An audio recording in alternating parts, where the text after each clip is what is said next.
அஸ்ஸலாமு அலைக்கும் வரஹ்மத்துல்லாஹி வபரகாத்துஹ். நீங்கள் என்னதான் கஷ்டப்பட்டு ஒரு வேலையை செஞ்சாலும் ஒரு வேளை அதில் உங்களுக்கு எந்த பயனும் கிடைக்காம போகலாம். ஆச்சரியமாக இருக்கா? ஆனால் இதுதான் உண்மை. ஏன்னா உங்கள் செயலை விட உங்கள் எண்ணத்துக்கு தான் அல்லாஹு கிட்ட கூலி அதிகம்.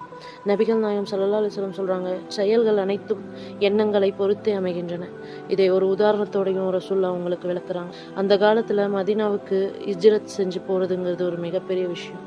ஒருத்தர் அல்லாஹுக்காகவும் ரசூலுல்லாஹ்வுக்காகவும் ஊரை விட்டு ஹிஜ்ரத்துக்கு போனாருன்னா அவருக்கு அல்லாஹுவோட திருப்தி கிடைக்கும். ஆனால் இன்னொருத்தர் அதே கஷ்டப்பட்டு அங்கே போகிறாரு, ஆனால் அவருடைய நோக்கம் அங்கே போயிட்டு ஒரு பெண்ணை திருமணம் செய்கிறதோ இல்லைன்னா ஒரு பிஸ்னஸ் பண்ணுறதோ கூட இருக்கும். அவருக்கு அந்த பொண்ணும் பிஸ்னஸும் வேணால் கிடைக்குமே தவிர அல்லாஹ்கிட்ட எந்த பலனும் கிடைக்காது.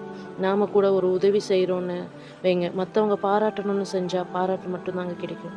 அல்லாஹுக்காக செஞ்சால் மட்டும்தான் அதுக்கு மறுமையில் கூலி கிடைக்கும். அதனால் எதை செஞ்சாலும் யா அல்லாஹ் இதை உனக்காக செய்கிறேன்னு முழு மனசோட செய்யுங்க. எண்ணம் சரியாகட்டும், வாழ்க்கை வசந்தமாகட்டும். இன்ஷா அல்லாஹ் அடுத்த வீடியோவில் சந்திப்போம்.